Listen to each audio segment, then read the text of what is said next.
कि ठाकुर जी सबके यहाँ सेवा कराने के लिए हर घर में क्यों विराज रहे हैं। आप पूरे नाथ द्वारा को देख लो, हर घर में ठाकुर जी का चित्रपट ही सही विराज रहा होगा।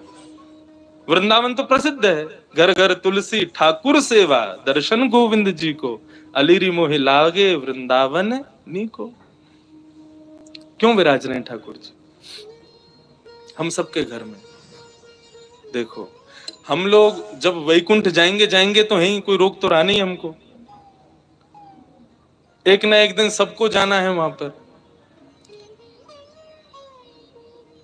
तो यदा कदा हमारे द्वारा किए गए कृत्य के कारण यदि हमें कभी वैकुंठ के अलावा भी लोगों का दर्शन करना पड़ गया, मानो जैसे नरक का दर्शन हो गया या स्वर्ग का दर्शन करना पड़ गया, और उस पश्चात वहां पर बताएगा तुमने ये अपराध किया था इसलिए तुमको ये करना पड़ा, तो हम ठाकुर जी से शिकायत करने लग जाएंगे। प्रभु आपकी इतनी अर्चना करते हैं, इतनी सेवा करते हैं, इतनी पूजा करते हैं, इतना आपका नाम गुणगान करते हैं, उसके बाद भी हमारे जीवन में दुख, उसके बाद भी हमारे जीवन में कष्ट, उसके बाद भी हमारे जीवन में कभी सुख की अनुभूति नहीं, और उसके बाद भी जब हम संसार छोड़ के आए तो नरक का दर्शन।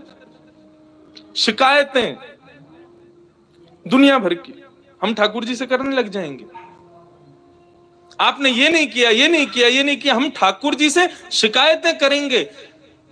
भगवान बोले ये मुझसे शिकायत करे उससे पहले इसके यहाँ अर्चावतार रूप धारण करके बैठ जाओ इसके घर में। क्यों? बोले कभी ना कभी ये भी तो अपराध करेगा, सर्दी में कभी मुझे ठंडे जल से नहला देगा, भयंकर सर्दी में कभी मुझे हो सकता है पतला वस्त्र पहना दे, मुझे ठंडी लगे उससे, भयंकर गर्मी में खुद तो एसी में बैठेगा, मुझको पंखा भी नहीं चलाएगा, बिजली का बिल बढ़ जाएगा, मंदिर का पंखा बंद ही रहने दो। ये सारे अपराध ये करेगा मेरे साथ में, लेकिन मैं कभी शिकायत नहीं करूंगा। क्यों? हिसाब बराबर करने के लिए आया हूं, तुझे शिकायत करने योग्य छोड़ूंगा नहीं मैं। तुम भगवान से कुछ कह नहीं सकते कि भाई आपने ऐसा क्यों नहीं किया, आपने ये दुख क्यों किया। भगवान बोले तेरी शिकायत पूरी हो गई, अब मैं करूं शिकायत। भोग बनाते समय सब्जी देख करके भोग लगने से पहले ही तेरा मन ललचा गया था। एक बार भयंकर सर्दी में एक बार मुझे कहीं लेके जा रहे थे, बद्रीनाथ गए थे, मुझे इतना पतला वस्त्र पहनाया, मुझे सर्दी लगी, मैंने कभी शिकायत की तुमसे? तो मनुष्य की जितनी भी शिकायतें हैं उनका हिसाब बराबर हो जाए उसके लिए ठाकुर जी अर्चावतार लेके आए कि आप ठाकुर जी से कुछ कह ना सको। यदि आपने कहा तो फिर ठाकुर जी कहेंगे। कितना भी प्रयास कर लेना, कितनी भी कोशिश कर लेना, अर्चावतार में एक ना एक अपराध तो हम करते ही हैं, लेकिन ठाकुर जी कभी कुछ नहीं कहते।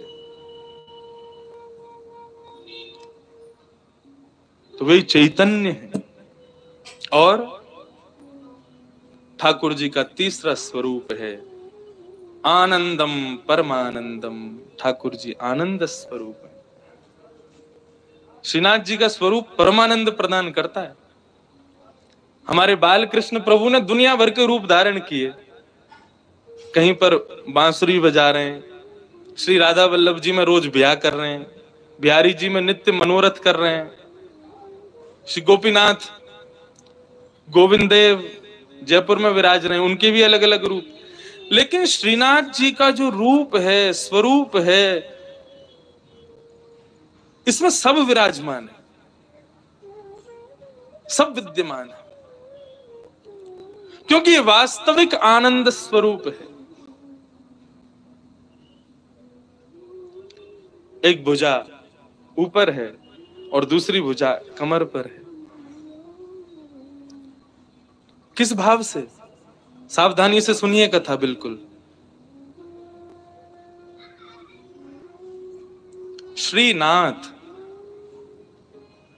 श्री यानी राधा, श्री यानी श्री किशोरी जी, श्री यानी श्री लाडली जी, और श्री लाडली के संग युक्त होकर के जो नाथ विराजमान है वो है श्रीनाथ।